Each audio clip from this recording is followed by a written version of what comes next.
Warning, if you are over 60 and take any medication for pain, congestion, heartburn, inflammation, or hormone support, pay close attention right now. Over the years, I've seen the same frightening pattern again and again. A senior feels fine. They take a familiar pill. Nothing seems wrong. Then suddenly their blood pressure spikes, chest pressure begins, their heart rhythm changes, or stroke-like symptoms appear. And the family says, "How did this happen so fast?" The worst part? The medication was not rare. It was not illegal. It was not suspicious. It was sitting in the medicine cabinet the whole time. Today, I'll show you 5 hidden medication villains that can become dangerous for your heart after 60 when used in the wrong person, at the wrong dose, or for too long. Do not stop anything on your own, but do bring this list to your doctor. And stay until number 1 because it is one of the most controversial anti-aging treatments being pushed to older adults today. Before we start, hit the like button, subscribe to Dr. Mason Senior Health, and share this video with someone over 60. This information could help someone ask the right question before it becomes an emergency. Now, let's reveal the 5 hidden villains. Villain number 5, the hidden enemy inside cold medicine. You know the situation. Your nose is blocked, you cannot sleep, your head feels heavy, so you reach for a cold medicine, sinus pill, or nasal decongestant, and within minutes, you can breathe again. It feels like a miracle. But here's the part many seniors are never told. Some decongestants work by tightening blood vessels. That may open your nose, but those blood vessels are not only in your nose. Blood vessels throughout the body can tighten, blood pressure can rise, the heart may beat faster, and suddenly your heart has to push blood through a narrower, stiffer system. After 60, that matters, especially if you already have high blood pressure, coronary artery disease, heart rhythm problems, or a history of stroke. The dangerous thought is, it's just cold medicine. No, cold medicine can still affect your heart. And many seniors take it on top of other medications, blood pressure pills, pain relievers, sleep aids, aspirin, or supplements. One affects pressure, one affects fluid. One slows the body, one tightens blood vessels. No single pill looks guilty, but together, your heart may be under pressure from several directions. If you have heart disease, high blood pressure, or rhythm problems, ask your doctor or pharmacist before using decongestants. Villain number 4, the false friend people take for pain.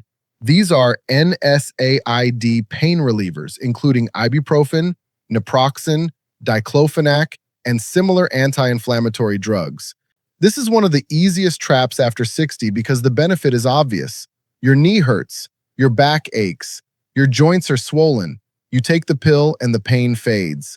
But the cardiovascular strain may be silent.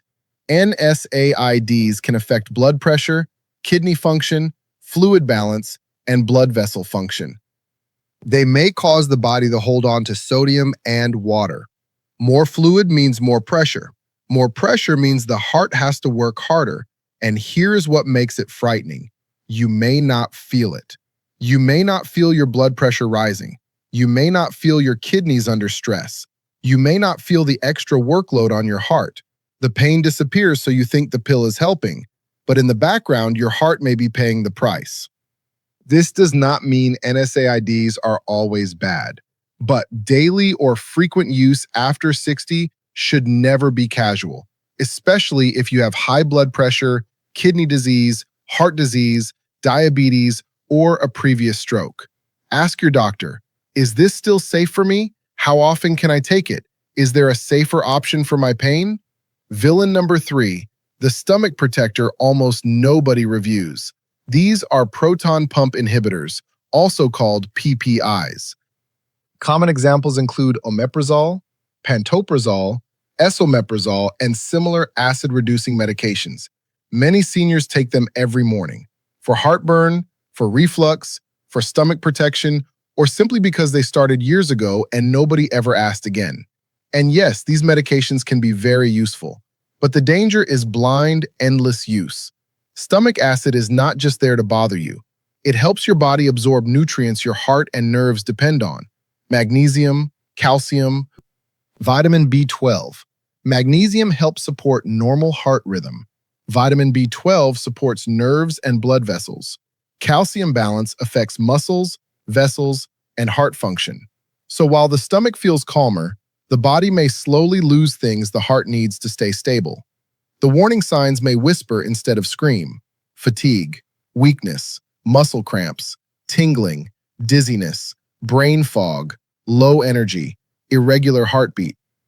And because these symptoms sound like aging, many people never connect them to a stomach pill. The question is not, is my reflux medication bad?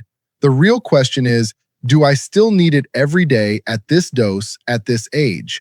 If this is already making you look at your medicine cabinet differently, type review in the comments. Villain number 2, the miracle anti-inflammatory with a hidden cost. These are corticosteroids, including prednisone, dexamethasone, and cortisone injections.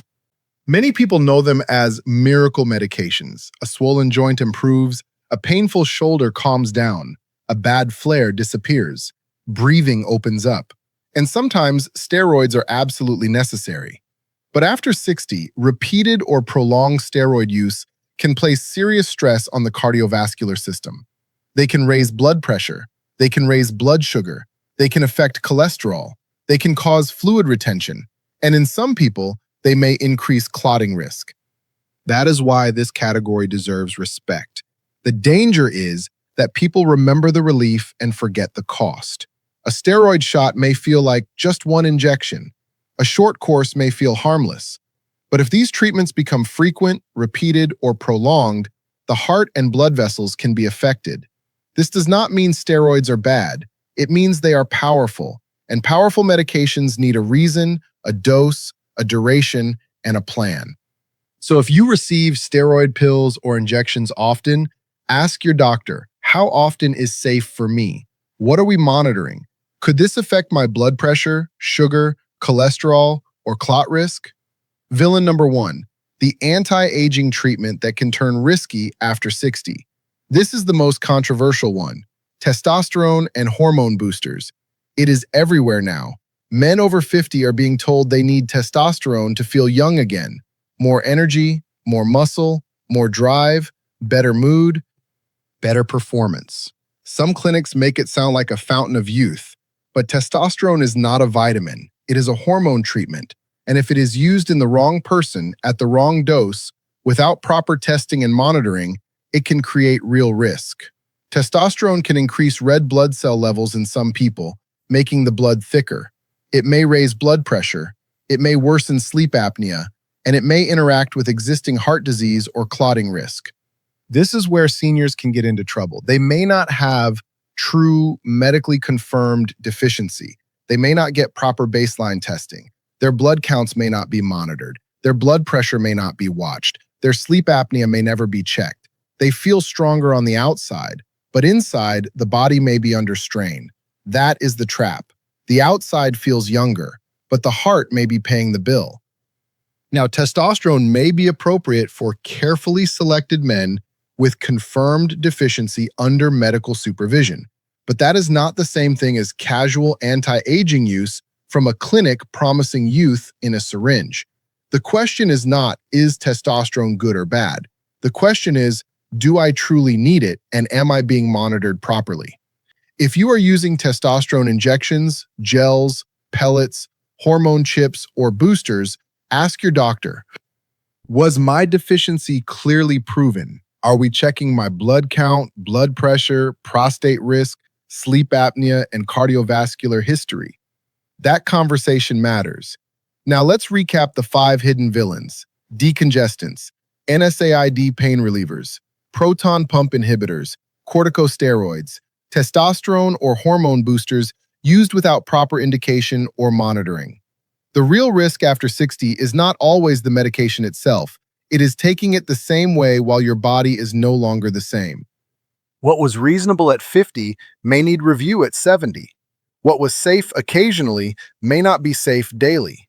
What worked alone may become risky when combined with several other medications. So here's what I want you to do this week. Put every bottle on the table: prescription medications, over-the-counter pills, cold medicine, pain relievers, hormones, supplements, sleep aids, everything.